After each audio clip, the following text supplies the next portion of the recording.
I know that at one point in this race, late in the race, it was minus 58. And you cannot stop. Like if you stop, this is your temperatures that you take your hands out of your mittens for 5 seconds, and you had better be getting them back in, like, and then it takes you so long to bring those hands back to life. Like you're right on the edge of freezing because your body is so depleted, you're dehydrated, everything is compounded at those temperatures. Sure. Even on the best of days. This is the Tom Rowland Podcast. Fascinating stories to amaze, encourage, and inspire you in fishing, fitness, and the outdoors. And we're brought to you by Black Rifle Coffee. I started this podcast as a way to connect with my friends, people that I admire and respect, and you.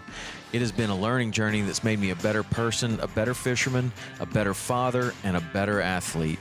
I'm so happy that you're on this journey with me, and I'd love to hear from you with show suggestions, guest suggestions, or questions.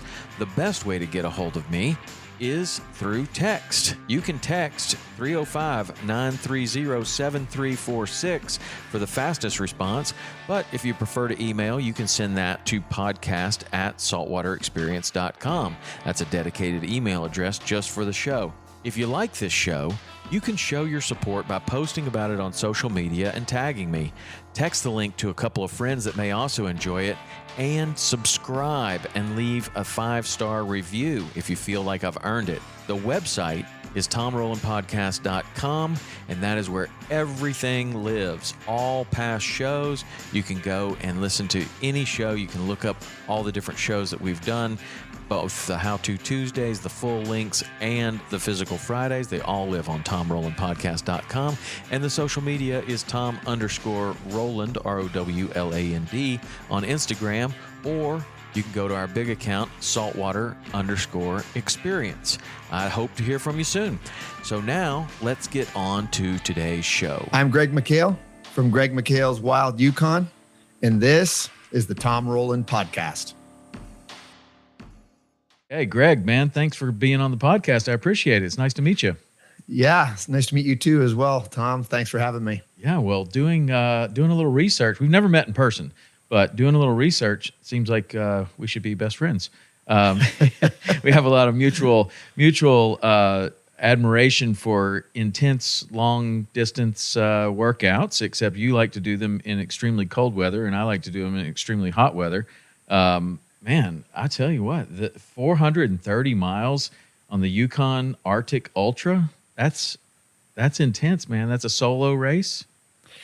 Yeah, that event is one of the most difficult solo races I guess I've done. I come from, an adventure racing background, which is a team sport, but you are right. We are on different ends of the spectrum as far as heat and cold go. There's often, I wish that I was down in your part of the world right about now. And, we're just in the thick of it in the winter here in the Yukon. Man, so you're in the Yukon all year long? Yeah, this is home. Okay. All right. Yeah. And is that where you grew up? No, grew up in Ontario. So kind of southern Ontario, farm country, just, working on the farm, and spent a lot of time, just playing hockey, and that's kind of where it all started way back when. And how do you make your what does the journey look like going from playing hockey to having a TV show like Wild Yukon? I mean, that's a beautiful TV show. It's really, really well done. I watched a few episodes before we got here. Very well done in challenging environments. I know a little bit about that, but you're doing a really good job in a very challenging environment. And I'm sure we'll talk about that too. But what does the journey look like from growing up to TV? Yeah, kind of from hockey to where I am. Like, I guess athletics has always been part of the program, right? And it's just once the realization that the NHL was not going to happen for a guy like me at 163 pounds. It wasn't at that time. It certainly wasn't going to happen. So I switched gears to more of an outdoor pursuit. because outdoors has always been part of my life. Our, family holidays consisted of, packing up our car with our tent, and that was our holidays, driving 8 hours into the bush and, with a canoe on the top of the car, and that's what it was. So that was always part of the life and part of growing up. And then once the realization of that hockey was not going to happen, it was full on. I need to be in the mountains. I need to be in the wild places, because Southern Ontario is certainly not a wild place by any means. And there was the draw of that. And that led post-university to my girlfriend and I moving out here, and now my wife. And, we've built a life out in arguably the wildest place in our country. That's awesome. And then the storytelling and the TV. How did you move into that? Were you guiding, or what were you doing? Yeah, guiding was one of my first jobs that I got when I was up here. It was not easily had. I applied to every outfitter here, and every one of them turned me down in the Yukon because Really? I had zero experience, and I didn't know how to pack a horse or do any of that. It was just this kid that wanted to hunt and wanted to learn, but no one was willing to give me the shot until I ended up working in this clothing store, because I wasn't going to leave the Yukon. I wasn't going to tuck my tail and head back home to mom like so many, so often can happen when things don't go your way, right? So the tenacity was there to stick it out, and to the point where I was in a men's clothing store, which is actually hard to believe right now when I look back on it. But apparently I was pretty desperate to stick it out. Yeah. But that was also the catalyst to me getting into the hunting world, because this guy walked in with a camouflage jacket one day, and I struck up a conversation with him, and it turned out that he was an outfitter in the Northwest Territories, which is the territory right beside the Yukon. And but he didn't have horses, so it was all backpack hunting. So that was where I could find myself. I said, listen, I don't know anything about horses, because I'd already been through the process with all these guys, and I knew my downfalls at that point. And I said, I don't know anything about horses, but if you want to put a backpack on me, I can do and go wherever you need me to go. And that's, I got the job, and that's where it all started. Really? How many people did he have working for him at the time? Probably a dozen or so. Okay. And on that first opportunity, what kind of what were you hunting at that point? What was the season? So yeah, like? I was a packer. So I was basically a Sherpa for a rich fellow that could afford a sheep hunt. So I carried my gear. Whoa, that's that's steep. Yeah. All you got to do is say sheep hunt, and I'm thinking that's super steep right there. Yeah, it's definitely, they're in the mountains, and it's everything's on your back. So that was the style of hunting that I started with. So starting at the sharp end of the sword really has what has allowed me, or kind of broke me into what, big game hunting at the highest end is really like.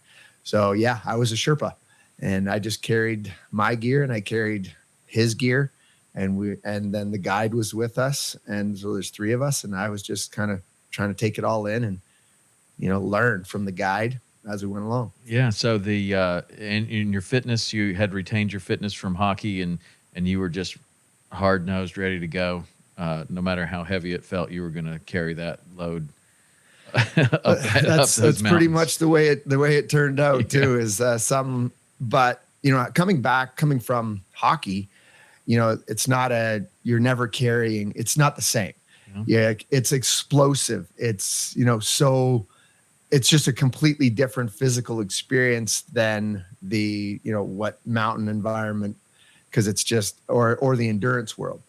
But I was always a runner, kind of. I used to stay fit that way. And being lighter, the endurance thing was quite easy for me. So that transition was good into the mountain environment, because for me, I believe the best body for the mountain environment is one that is lean and, very lean muscle mass with the ability to have high endurance and just go day after day after day and grind it out, where that explosive power isn't necessarily needed. So it was a bit of a transition there for sure. but I think fortunately for me, I had just the right body type. That really allowed for me to be able to maximize what my actual genetic potential was. What were these other guys like? The one that gave you the opportunity and the guide and the sport. There's a serious fitness level that goes along with a sheep hunt where you're going in on foot. So are they keeping up with you because you've got a heavy backpack, or like are they all monsters and animals as well? Or no, they're hunts have to get tailored to basically to the client. Right. And the clients, and generally speaking in that area, the client was certainly a fitter type client because they're choosing to do the backpack hunt versus a horseback hunt or, something. Yet really horses are the main means of transportation when it comes to sheep hunting, unless you're just flowing in right into a mountain lake and you're going to be hiking. But, no matter what, if you're sheep hunting, whether you have a horse or not, you still have to, generally speaking, you've got to do some level of activity, for sure. Especially in the Yukon. Wow. And so how long did this first opportunity last for you? It was just for 1 year. It was not for a year, but for a hunting season. So August, September, and into October. So I flew into the mountains and didn't come out for 2.5, 3 months. And it was a crazy experience for a kid that grew up in, what we would consider a heavily populated area in Canada. And then to fly out into the mountains for 2.5 months and not, just you're in it. And the only means of transportation was a Super Cub airplane. So he would fly in from base camp into the mountains, and then, 10 days later you would come out, or maybe you wouldn't come out. There was times when I got just left in the mountains because the next client was coming in. So yeah, it was trial by fire here. My first season, 26 days without a shower type thing. And yeah, it was not what I was used to. Right. So it was a great experience, but it was also an experience that I knew that this was not going to be my path of choice for a long-term job. So there was definitely some understanding and some learning on that front as well. So where do you go from there? I mean, first of all, were you successful that season? Were there some kills and pack outs and? Yeah, no, I mean, we were very successful. It was a great area, so remote that, the rich in game, the outfitter is great outfitter. So he was dialed in. So yeah, there was a lot of kills. It was a lot of heavy packs, definitely a lot of miles put on. So it was successful in a number of different ways, but the most, for me, it was a personal success because I just had never experienced such things. And it set the foundation for, a lifetime of adventure and what I expected from myself. So when you're back in the mountains and it's really tough and you're like, well, this is pretty awesome, but this is not the way I want to make my living.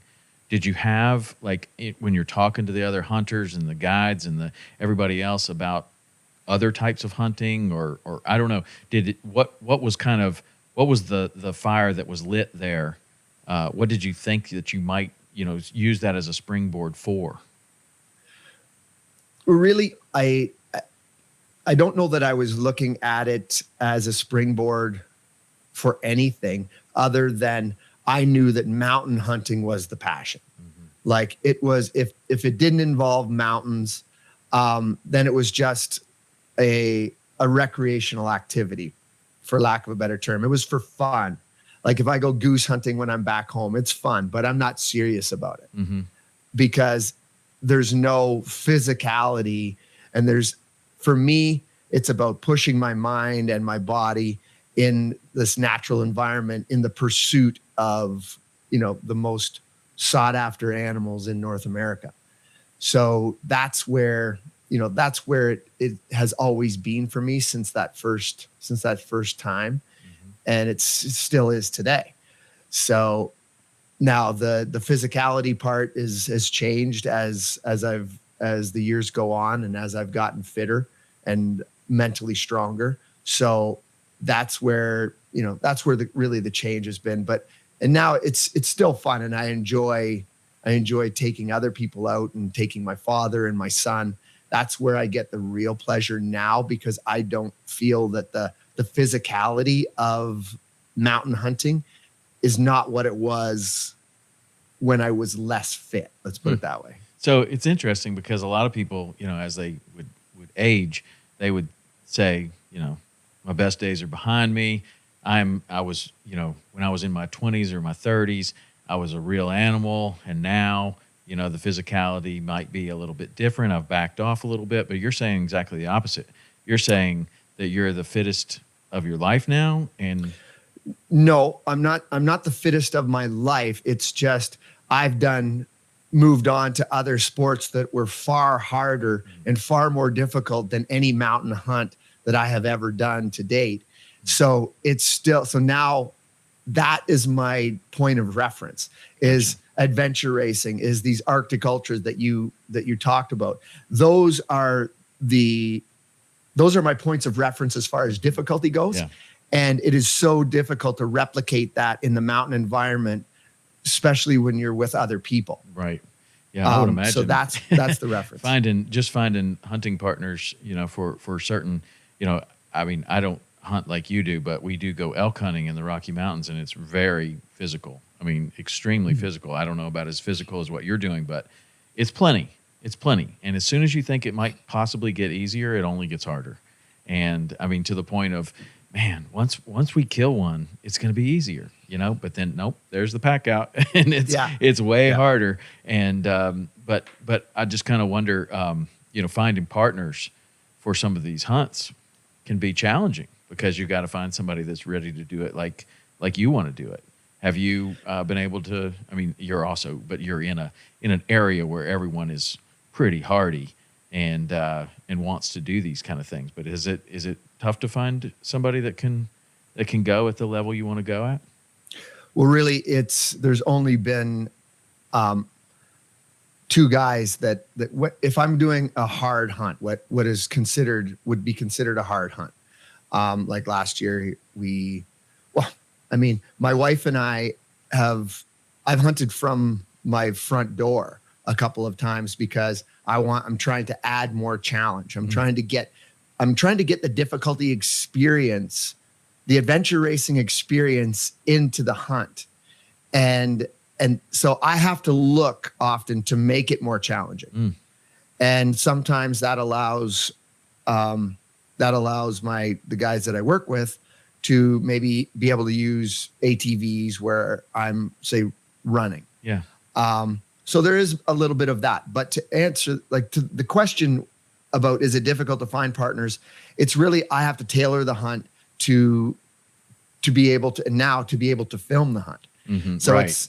it's that adds a different level. So the fellows that I'm with, if we're trying to do a hard hunt, also have to be fit, but I have to be able to tailor it so that we can actually still film it. Mm-hmm. What are the most challenging things to deal with?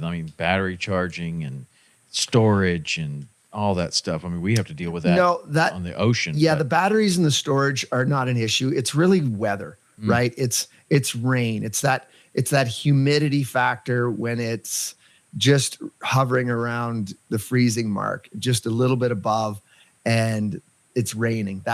Those are always challenging situations just for the cameras. Do you think that filming has made you a better hunter? Like filming the hunts? It's definitely made me a better hunter because it's actually, I hunt a lot more than I would otherwise. So once you make this a job, now all of a sudden there's a different requirement of time spent in order to be able to achieve the goals, right? So I think that it's just like any other sport. It's time spent in the field. It's time, whether it's, on the football field or the hockey rink, it's just ice time in the hockey realm, because this is what I'm into with my kid, especially with my son now. It's about how many hours do you spend on that rink? How many hours do you spend on the field for doing whatever sport you're doing? And that's, it's more hours out in the mountains is just going to make you a better hunter. Yeah. we have a TV show that's, about inshore saltwater fishing. And when I first started, going after bonefish and tarpon and permit and these fish that are extremely challenging, we're being so incredibly quiet with the boat and our feet on the boat, and we're just approaching these fish, and it just seems like it's super, super hard, and it is super hard. And then, one day we were filming the show, and we find the fish, and we have another boat following us, and there's the cameramen are their feet are loud in the boat, and I can hear it from my boat. I'm like, man, we got to be quiet, and then we start to engage on these fish, and they're like, hey, man, we can't really get a good shot this direction. We really need you to come from the other direction. And this is a wild animal, right? Like it's a bonefish or a permit or a redfish or some very difficult fish. And so we were like, well, I guess we can try to go all the way around this fish, and maybe he'll be there. And in this first situation that I'm thinking about, we did make it all the way around. We slowed down. The fish stayed where they were for the most part. We went all the way around them, which we would never do this on a regular basis. And then we come at them into the sun so that the sun's on our face and everything, and they can see us nice, and they're like, okay, now this is going to be perfect. Now catch them. And we actually did. And I just thought at the end of that day, I thought, man, there was a day when it would have been very, very, very challenging for me to have caught that one fish under the best conditions with no one else following, just one person in the boat, just going in there nice and easy. And now I'm being asked to do this on cue with the light at the right direction, no matter what the weather conditions are. And it's like, well, if you want to make a great TV show, this is how you have to do it. And I would imagine that it's a lot the same in the hunting, that, it's like, okay, you're trying to get this moose or sheep or whatever. And it's like, but if we shoot it this direction, I mean, we can't see the thing out there. Like, so if you really want to do this, we got to get a lot closer.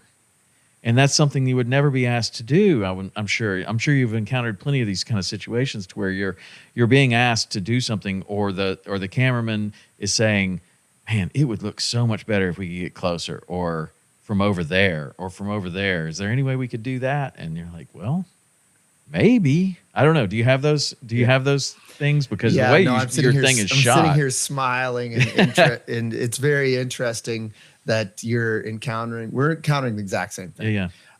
But I think that as you get better at your craft, you figure out these ways to just get it done, and get it done as best you can for the viewing audience.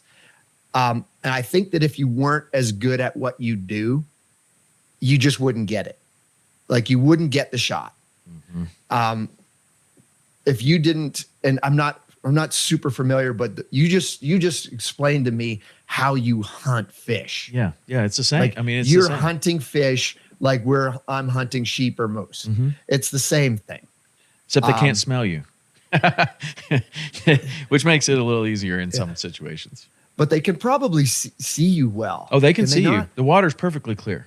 Like, right. Imagine the clearest water that you see, in a summer spring creek up in your area, and that's how clear the ocean is, and it's perfectly clear, and they can see really, really well.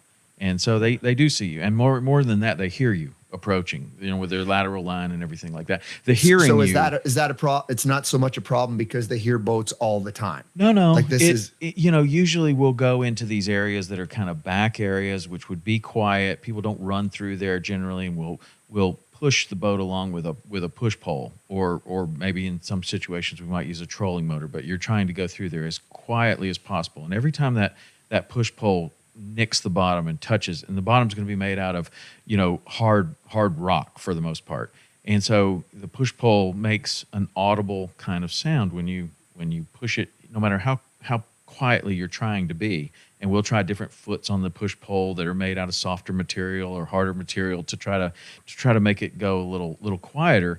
But for the most part, the sense that these fish have of their lateral line and the way that they can feel vibration in the water would be akin to like a moose or an elk or anything that you're hunting, a deer, would smell you, right? So Right. like you've got to be, you got to be paying attention to the wind. We're paying attention to how loud are we going in there. We're paying attention to a shadow going over them, because if a shadow goes over them, it's over, because their number one predator is from above, right? Right. And so that, if it's the shadow from your fly line going over them, or it's a shadow from the push pole, and you can cast a long shadow, and so if that happens, that's just like getting winded, Right. It's just over. And you get better and better and better at approaching them in a way that you're not gonna scare them. But then you also have to have really good light. So the light tends to need to be at your back so that you can see these fish in the water,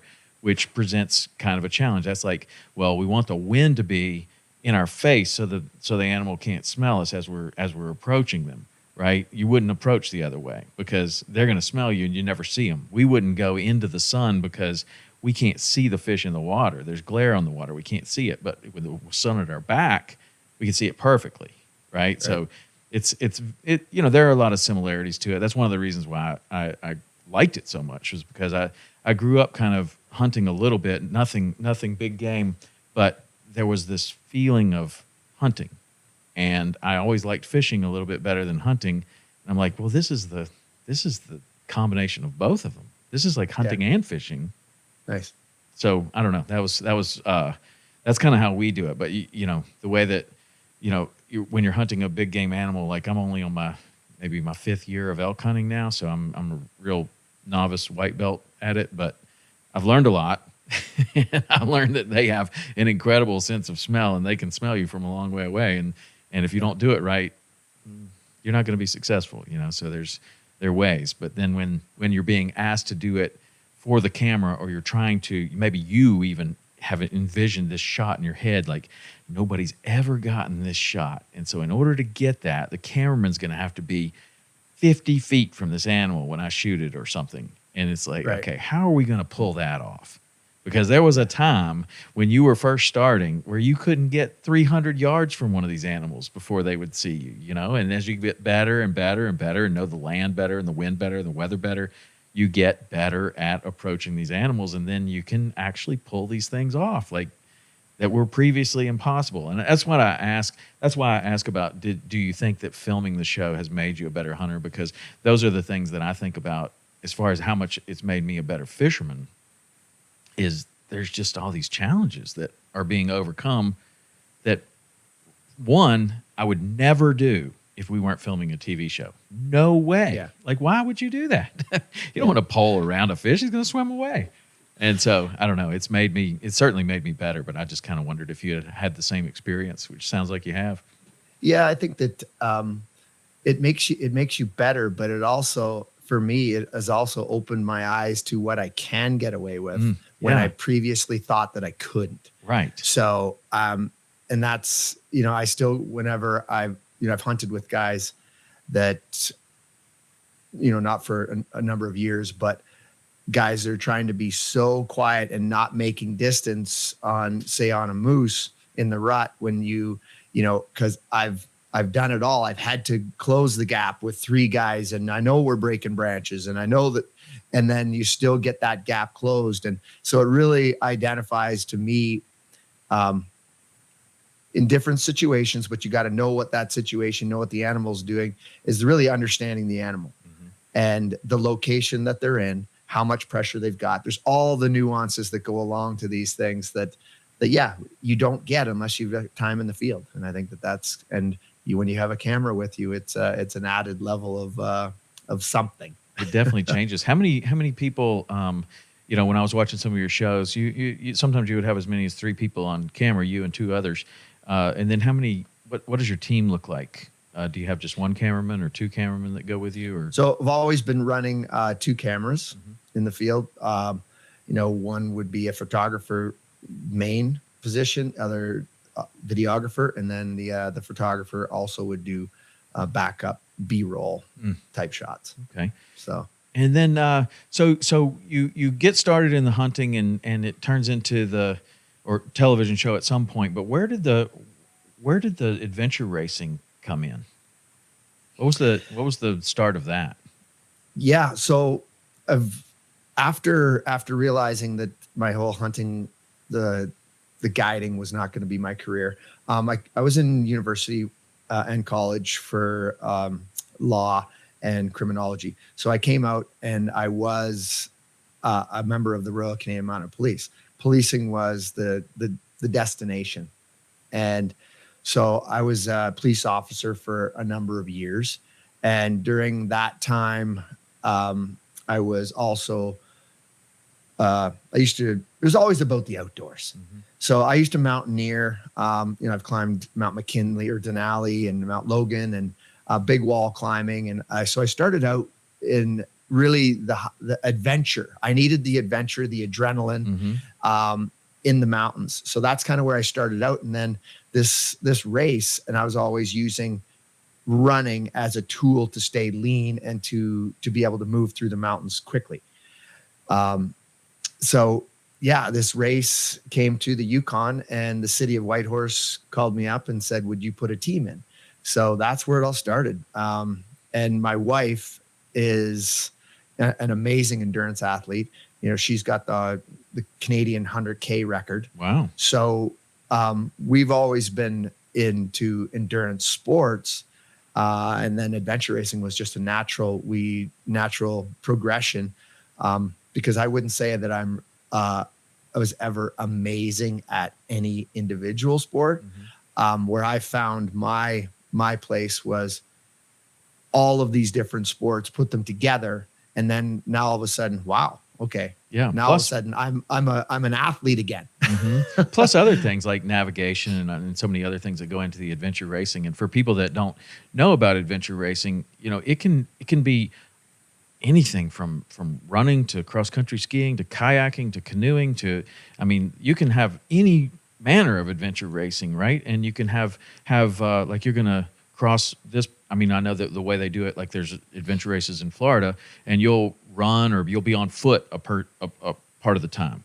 And then you'll be in some sort of a boat, either a raft or a canoe for part of the time, or a kayak. And then you'll be on a bicycle for part of the time. And that can be like an adventure race, but you can do all different kinds. I have this Navy SEAL friend of mine, and he just did this adventure race where he's done a lot of different adventure races, but his latest thing was rowing across the Atlantic Ocean, which wasn't really an adventure race. It was a straight up rowing thing, but the adventure racing kind of led him into that. And right.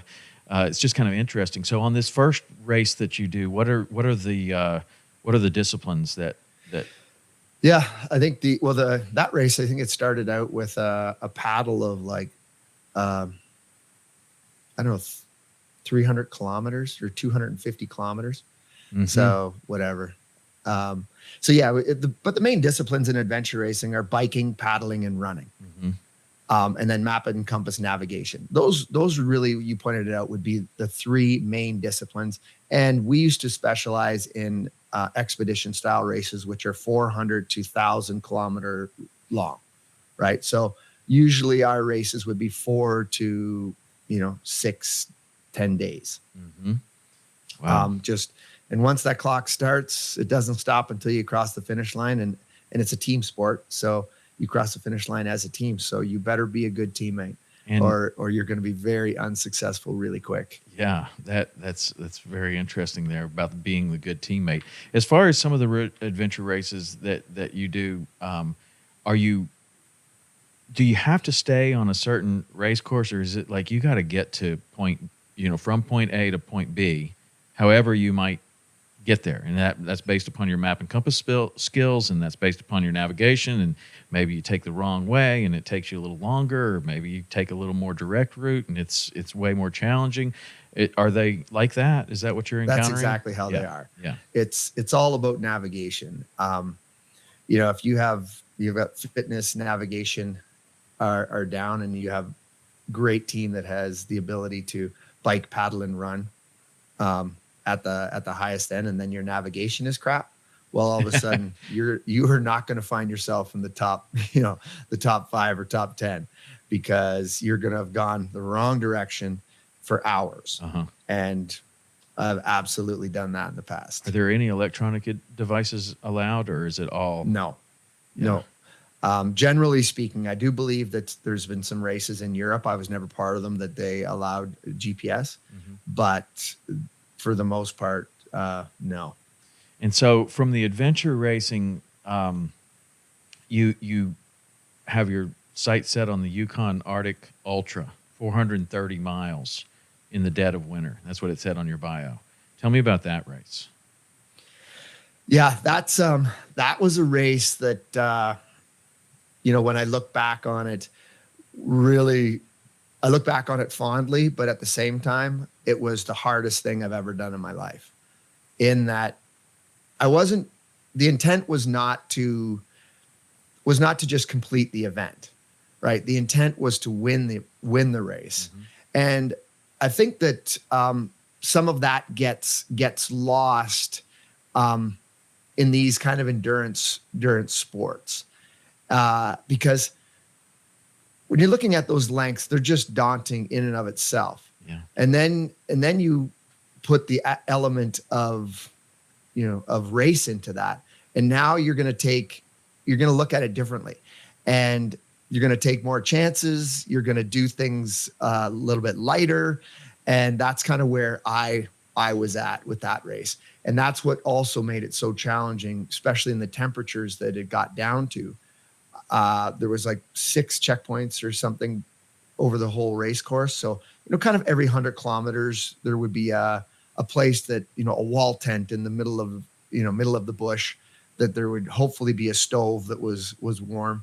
And that was not the case for me in a couple situations during that event. So, it was too cold at the end of the race for the race staff to even get out to set up the wall tent. What kind of temperatures are you talking about here? Pardon me? What kind of temperatures are you talking about? So I know for a fact that, because I've lived in minus 50. So I know it was so in Fahrenheit, I know that at one point in this race, late in the race, it was minus 58. And you cannot stop. Like, if you stop, this is your temperatures that you take your hands out of your mittens for 5 seconds, and you had better be getting them back in, and then it takes you so long to bring those hands back to life.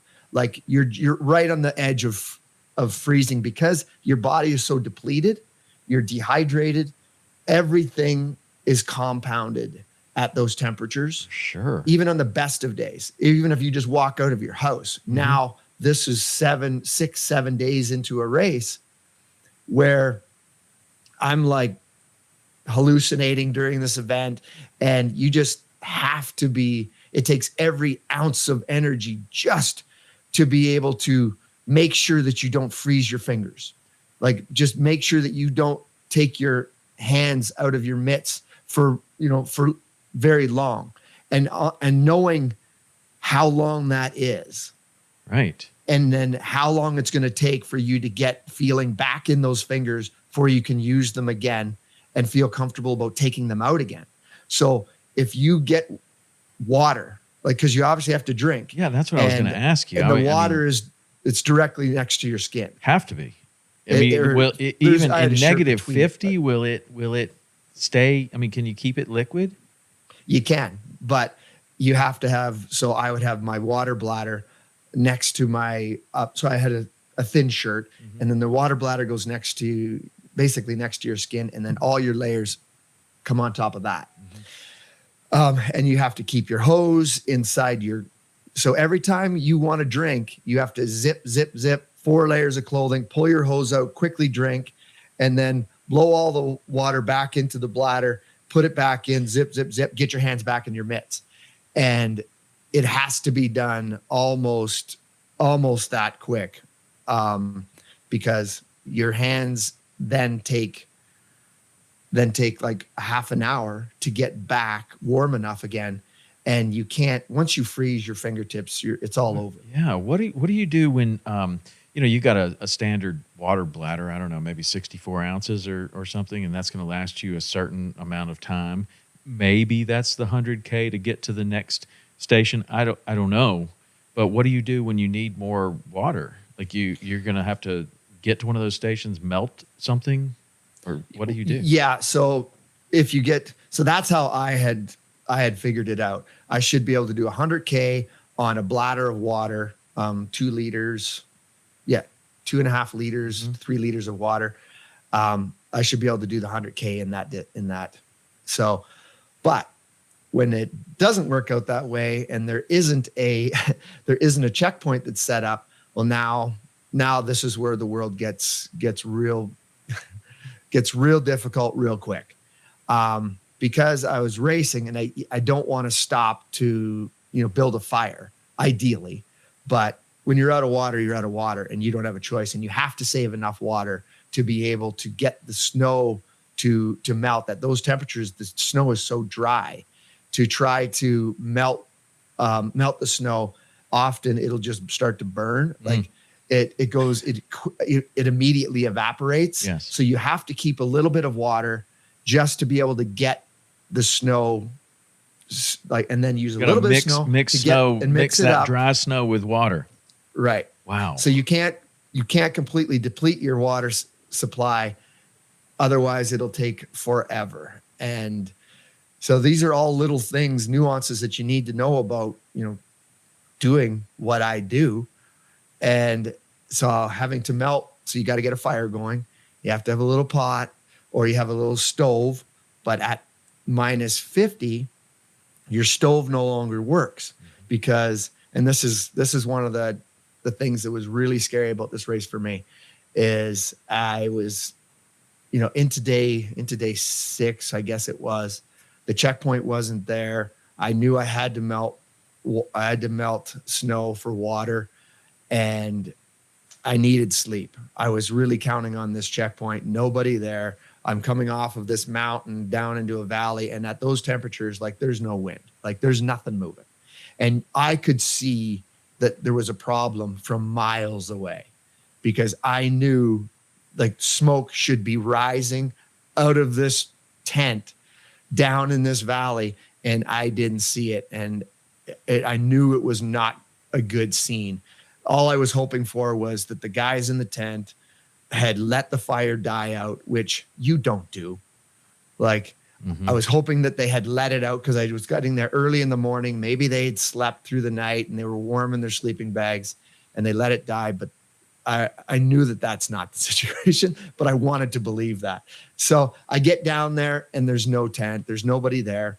So I think, okay, well, maybe I need to go another 10K down maybe they didn't set it up in the right place, because I know how to navigate and I know it should be right down in this river valley. And so it wasn't there. I figured, well, maybe they set it up 10K or so down and I just couldn't see the smoke. So I continue on hours later, and now I'm realizing, like, there is nobody coming, man. Like, there is nobody coming. You're running out of water. You need food. And this is a problem. So I got because you have to carry, you tow everything in a sled behind you, all the gear that you need to survive for a situation like this. Like, there is you have to have everything to be self-sufficient for this exact scenario. And I pulled out my sleeping bag, laid it on top of my sled, and I crawled into it. And my stove, I went to start my stove up, and it fired up. And then 5 seconds later, it died, because the ibupropanol butane mix, propane, whatever, it gelled up. And at those temperatures, it just is not going to work. So being, hallucinating is, maybe I wasn't hallucinating at that point, but certainly not on the top of my game by any means. So I thought, okay, I'll bring the stove into my tent, warm it up, and then, not my tent, my sleeping bag, because I didn't have a tent, bring it into my sleeping bag, warm it up next to my body. And then I'll use, have a sleep. Maybe a half an hour later, I can pull it out and I can get things going. Well, I fall asleep, and what I didn't do, because I wasn't completely cognizant of what I was doing, is I didn't turn it off. Oh, no. So it died I didn't turn it off. I bring it into my sleeping bag and I fall asleep. And then this thing, once it heats up, it starts going off. Now it's filling my sleeping bag and I'm looking out of a hole that's literally the size of a quarter. That's what you're breathing out of. And now I've got my sleeping bag with me inside it is starting to fill up with, propane or, with gas.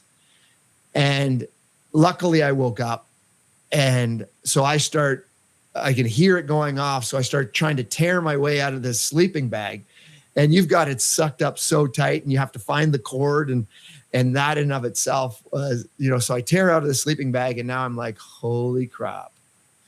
So I think, okay, well, let's start the stove. So I put the stove out, fire it up, and not 15 seconds, and it gels up again immediately. And now I'm realizing, okay, I'm in trouble here. So I got to get warmed up. So I packed up all my stuff, and I figured, okay, hike for, run for a couple hours, get the blood moving again, and then go start a fire. And as the heat of the day warms things up to a balmy, minus 50. And that's what I had to do. So that was the most challenging portion of that event for me. And eventually, the organizers came down the trail later in that day. And I was just like, at this point, I was like, I don't even know if I want to talk to you guys. And they said their snow machines wouldn't start, and they couldn't get them. They couldn't get them going. But so that's just how racing goes, though. So you end up finishing that race? Yeah, I finished the race. And that's the interesting thing. I was in first place throughout the whole event, but in those, in the Yukon, in those remote locations, you don't know where you are. You don't know where the competition is. So there was always this level of pressure behind me that at any time, this guy, the second place guy, the guys that, not just him, but the guys that were behind, they could be, on my butt, right now. And, it's not like you're going fast. So, and you always feel like you're going slow because you are, 600 or 300 miles into a race, like you're going slow. And then it's just a matter of, are you going slower than the next guy? Right. And at what point is he going to catch you? So just to be clear, what's your means? Are you skiing, like cross-country skiing, or running? No, running. You're just running. Yeah. Wow. And what kind of footwear are you wearing in negative 50 to be running 300 miles, 430 miles? Yeah. So it's like Gore-Tex shoes. I used Gore-Tex running shoes, and I had a pair when it got really cold, like minus 40 and colder. Then I have a pair of over boots that go over top of these shoes, and they have a rubber rand that goes underneath your foot. And it's basically what I used to use for mountaineering. Up in, 20,000 feet, you have these over boots over top of your mountaineering boots. Mm-hmm. So basically it's the same thing, just an insulating layer that helps keep your feet from freezing. As long as you're moving, you're good. Really? The problem is when you stop moving. I mean, at negative 30, you can just be wearing a pair of running shoes out there running through the snow? Yeah, Gore-Tex. I mean, that's incredible. As long as you're running. I mean, by the way, you're talking to most of this audience is in Florida on the coast. So, I mean, this is the craziest story I've ever heard. And, most of these people, when we get a cold front, it gets to be about 40, not negative 40, but 40. And they're wearing down jackets and probably over boots. You know what I'm saying? We just live in different places. Dude, like I am telling you what though, man, cold weather. I lived in Jackson, Wyoming for a winter, and it got to about negative 30, maybe negative 35. And that's serious. I mean, to you, that's a balmy day, right? But I mean, when you come from the South and you experience negative 30 temperatures, I mean, I remember we went to a movie, and we're not that familiar with wearing all the clothes that that you normally wear that for that temperature. So I put the car keys in some pocket, right? And so we leave the movie, and we were the kind of the last ones out of the movie, and the doors shut behind us, and I can hear them lock. And then all of a sudden, all the cars start, and they leave. And so we're in the town square of Jackson. It's -30, and we're walking to the car. And we get to the car, and I'm like, oh, man, I think I got the car keys. I'm checking this pocket. Nope. This pocket. Nope. Unzip. This pocket. Nope. This pocket. Nope. I'm wearing like lots of layers, and they're in there somewhere. But I just had this feeling. I was like, man, if I can't find these car keys, what are we going to do? It's -30. And we probably would have been okay. But it was just like, man, this is no joke. Like -30 is no joke.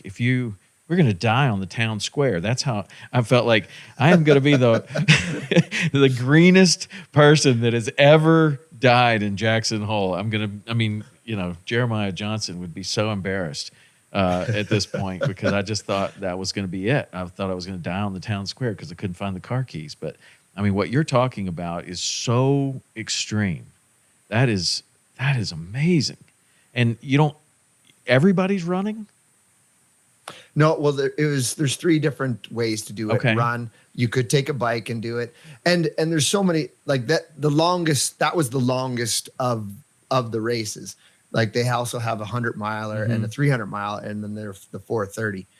So you could bike it on fat bikes or run or ski. Okay. So running is the slowest way to do it. I saw a race one time that was kind of somewhat interesting to me that sounded a little bit like this one. It was in North Dakota, and they had something like that. And it had 3 different ways you could enter. You could just run. I think you could snowshoe, or you could ski maybe, or something like that. I don't know. But it crossed my mind as something that might be interesting only for a fleeting moment. But I just don't have the experience with those kind of extreme cold. I mean, it's just... Yeah, I mean, and that is it too. I mean, that's the part of the secrets to success is just like anything else, whether it's mountain hunting or whether it's bone fishing, you have to be in the right place to do it. And then you have to hone your craft at it, right? We have people every year that come to the Arctic to do this race. And almost every year, somebody's losing fingers or toes or feet. It's quite surprising that nobody has died in this event yet. Wow. And I know for a fact the year that I did it, if the 10 best runners in the ultra runners in the world had been there, like there would have been people die because we would have pushed each other so hard. And if you weren't 100% dialed in, then, somebody's dying in that situation that I found myself in. Right. Wow. So that's it's a difficult race. And that's why it was the hardest race I've ever done in my life. Yeah. Not just the physical aspect, but the mental aspect, and having to go and continue to go when every ounce of your body says stop. Yeah, but stopping means dying. Right? In that situation, stopping is really can be catastrophic. Yes. Wow. So that, I guess, that's where there really was no choice per se. But there's a number of other races that I've done where, you can just tap out, and that mental, I call it mental domination I see a huge difference between mental toughness and mental domination. Mental domination is a level that there are very few people on the planet that I'm not saying that they couldn't achieve it, but normally you have to choose. You have to choose such difficulty in order to be able to have the ability to understand how to dominate your mind. Where, you can go out in the backcountry here and you can be tough and suck up a couple days of rain and snow and it sucks, and you go back to the tent and then you don't get anything, and then you just pack up and you go home. You toughed out a few days, right? There's a difference between being tough and then dominating that mind. And when you see somebody that has the ability to dominate their mind, they're generally speaking, they're at a bit of a different level. I'm not trying to say this arrogantly, but you look at people that are the top of the game, whether it's in business or fitness or athletics, whatever. You look at the Elon Musk, that guy, he's going to the moon, he's going to Mars. And if anybody doubts that, just sit back and watch, whether it's his life or whether he's created the next generation to be able to do it, right? You've got the Michael Jordans, the guys that are just going to grind, the Kobe Bryants in the sport of basketball, that are just going to put in more effort than you can imagine, than any professional in that sport can imagine. So these are the things that I call mental domination in that situation for me in that event, and adventure racing, and particularly that event, the Arctic Ultra, is what I feel has given me an edge in life, because I put myself in difficult situations, and you just figure out who you are. Like there's no cheating. Like there's no calling timeout and strolling, you're on the surf, point break, calling timeout, strolling back into the beach, off the big wave. I mean, this is it.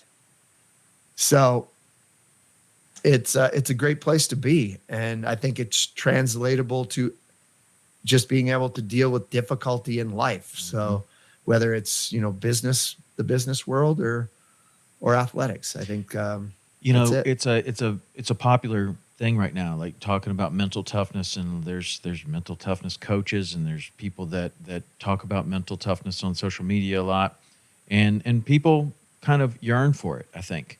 And what you just described there of the mental domination is like another level.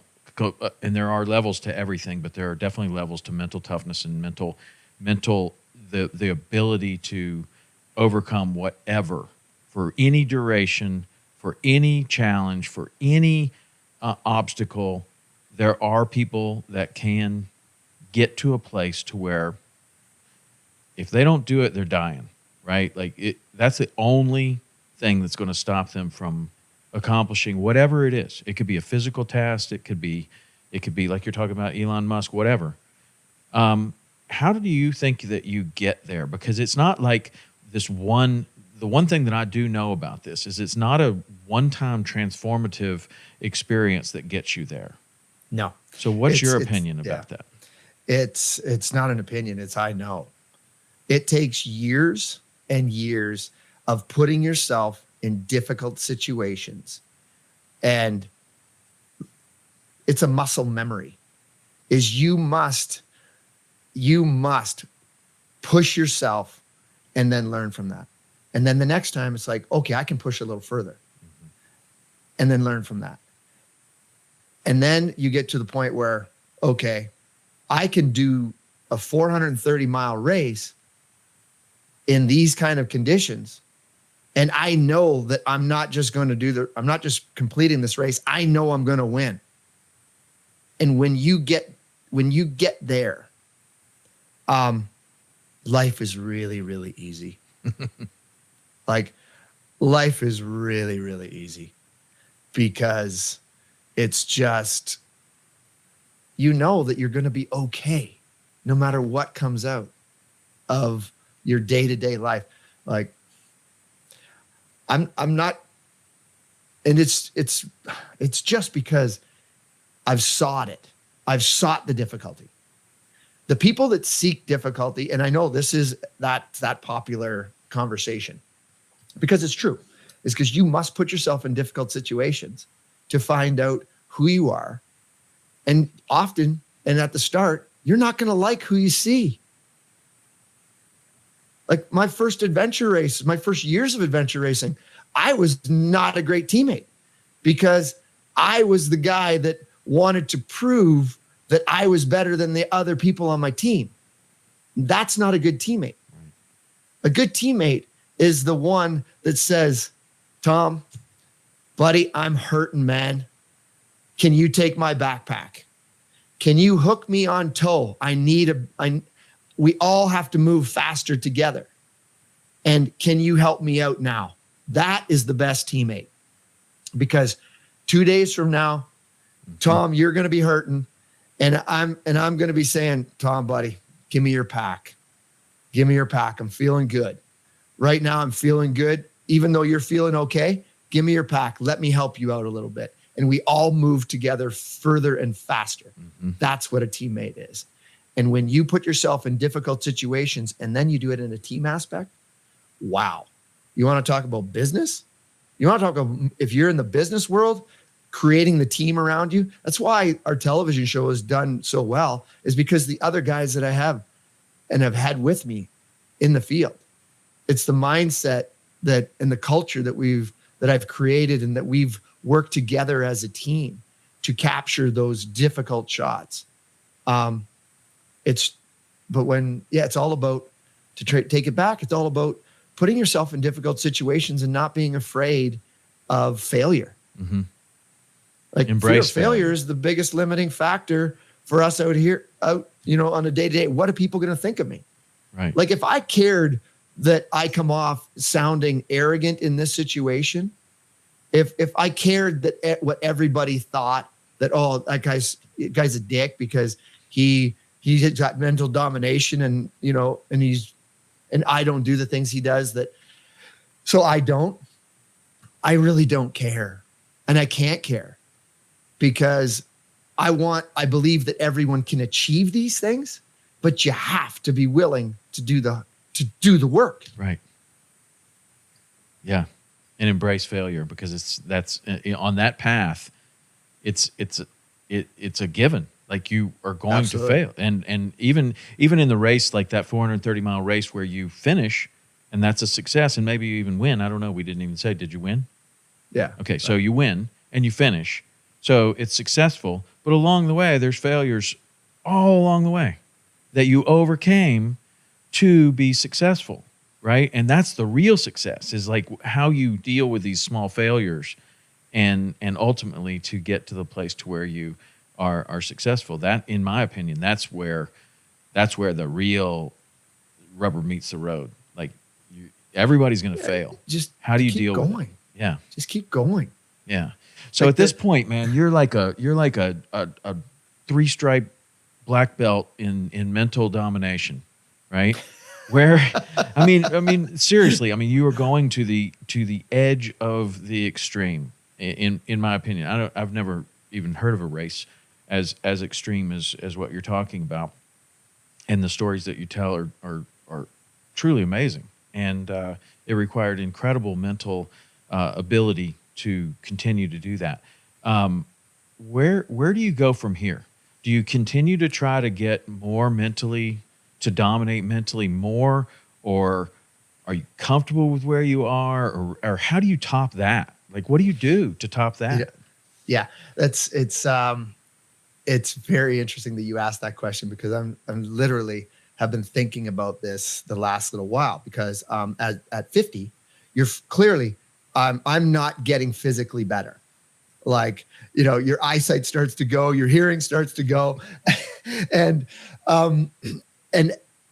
it's difficult. It's difficult just dealing with those kind of natural digressions. Your body is degrading, and there's nothing you can do about it. You can feed it the best food that you possibly can. You can get as much exercise as you possibly can, and still be able to function. So those are the things that I do.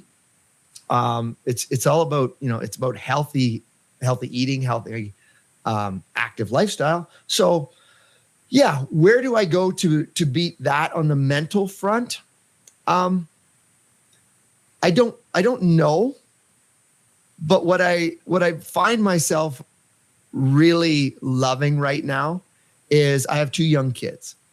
So my goal is to create 2 humans that start this domination at an early age, that start the toughness at an early age.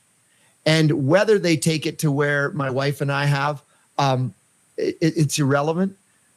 But I really enjoy watching my son push himself and working with him. And I say my son because he's older. He's 10 and my daughter is 7. And boys and girls are a little bit different. Mm-hmm. And I can really relate to my son well as a man and trying to create a man. That's what I spend a lot of my time, with him. And he's a hockey player. So, we're out on the rink in the front yard every morning. His alarm goes off at 5 a.m.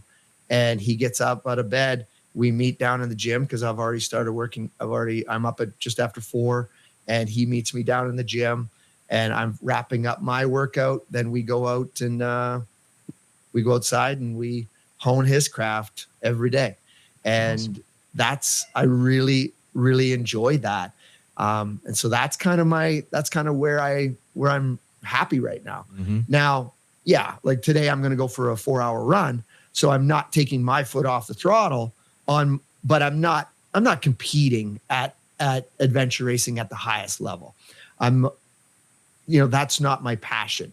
My passion right now is in my family and, trying to create this atmosphere of love and hard work and, just creating humans that are going to contribute to the society, to the world and not be a burden. Man, that's awesome. It really is. It's really amazing. And my kids are a little bit older. I'm 54, and my kids are a little older than yours. I've got a 25, a 23, and a 19. And I did much of the same. Like there is a point where your excitement goes to maybe you've developed physically or mentally or whatever, and now it's time to pass that on. And it's a real challenge with young kids, like especially when you're talking about this mental toughness and stuff like that. It's like, okay, is it mental toughness or you just being mean? Like, Yeah. that's what Dad, you're just being mean. And it's like, well, maybe I'm giving you something. I'm giving you the greatest gift you'll ever have in your life. Tom, I think that if there is an element of maybe you're being mean, I think you are absolutely given the greatest gift, because the world is not a nice place, because it's not about all sunshine and roses out there, and they are going to compete. Mm-hmm. If I feel that if I create, and which obviously what you've done is you've created a layer of toughness that other kids don't have because, single mom or just didn't teach them what the father should have been teaching, and if the father wasn't around, I'm just kind of throwing, or, if it is a husband and wife and they're just, the society is just different. It's just soft. Yeah. And if we can create any level of toughness in our children, then they're going to be able to deal with the failures. And if they can deal with the failures, get up and move forward, well, holy crap, they are going to be at a different level than your average kid out there right now. Yes. And when I say average, because there are lots of kids out there that are crushing it. Yeah. Or lots of young people out there, not just kids, but in your case, young adults that are out there that are crushing it. And they do have a fire under their ass and they want more. But there's lots that are just content, and there always has been, but there's lots to content and to sit in mom and dad's basement and play video games. Mm-hmm. Yeah. And as long as we don't continue to pander to the video game playing 30-year-old and feel that is the standard at which, society is at. As long as we don't or stop pandering to that demographic, then we're creating humans that are going to contribute. Yeah. And that's the goal. That's awesome. So we're getting close to having to wrap it up here, but this has been a really amazing conversation. It won't be the last. I'd love to have you on again. We have so many other things we could talk about. I need to talk about fishing at some point. Yeah, I'm sorry. Like I know that this is we've kind of, definitely kind of swayed it certainly toward my world, but the fishing world is kind of where I started. I didn't actually get that story, but yeah, I started out fishing and my love of fishing and, down what you guys are doing down there. I understand. I don't completely understand because I know it's really hard to be a really good fisherman in that saltwater world for bonefish.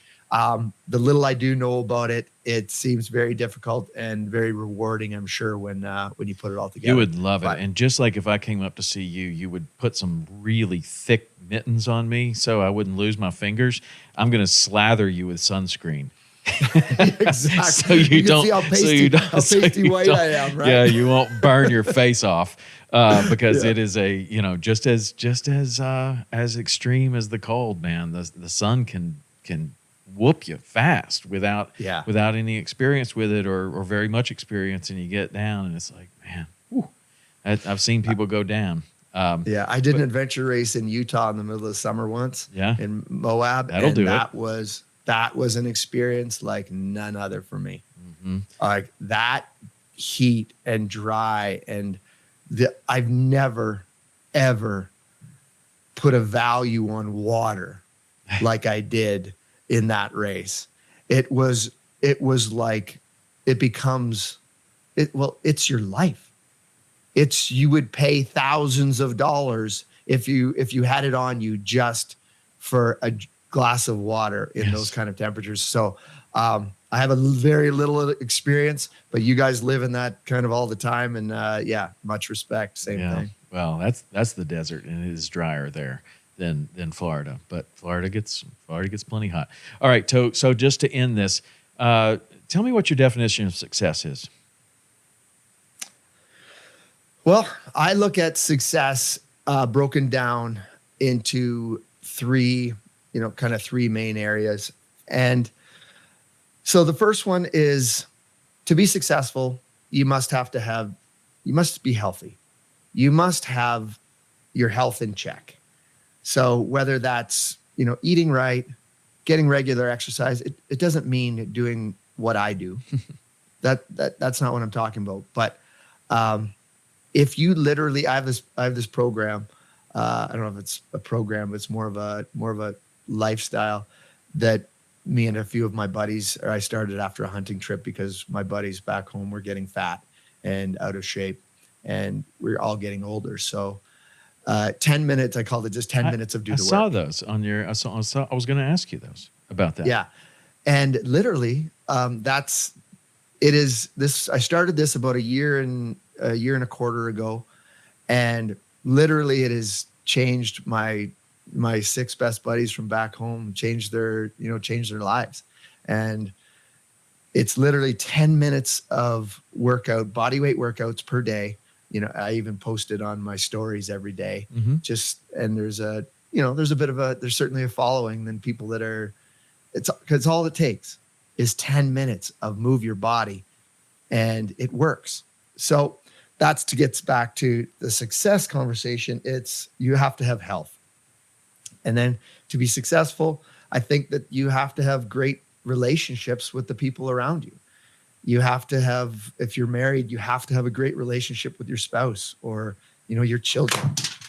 And these are all things that when you have your health and you have the people around you, good relationships, healthy, happy, loving relationships, it's a great place to be. And then the other one is you need to have your finances in check, because if you're worrying about paying the bills day after day, it's a huge stress on those other things, the relationship, and also often people that aren't financially sound don't take care of their health either. So those 3 things, health, relationships, and finances are the foundation of what I believe is success. And then, once the last layer on top of that would be, you have to have a worthy goal that you're shooting for. You have to be looking toward something that you're moving forward toward, and it has to be worthy. It has to be something that is positive, something that is contributing to society or contributing to your family. Whatever that is, it must be a worthy goal. It's not, I don't know, that Nicolas Cage movie where he was drinking himself to death. He had a goal. Leaving Las Vegas. Yeah. He had a goal, but it just wasn't worthy, right? He was working hard toward it. And that's the difference. It must be a worthy goal that's going to contribute to you, your family, or someone else. And those are the pillars of what I believe is success and what makes a successful person. That's awesome. And I'm so glad we did this.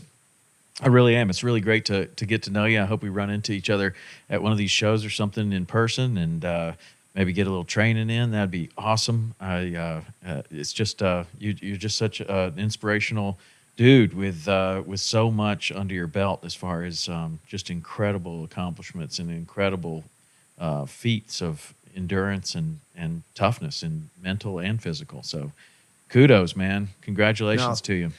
Thanks, Tom. I really appreciate you having me on. It's been great. And yeah, hopefully someday we do actually run into each other somewhere in the middle. I hope between so. the Yukon and Florida. I hope so. Well, we'll do this again. I'd love to have you on. We'll talk about fishing more next time. Awesome. Sounds great. Okay. Thanks, Tom. Thank you. See ya. Cheers.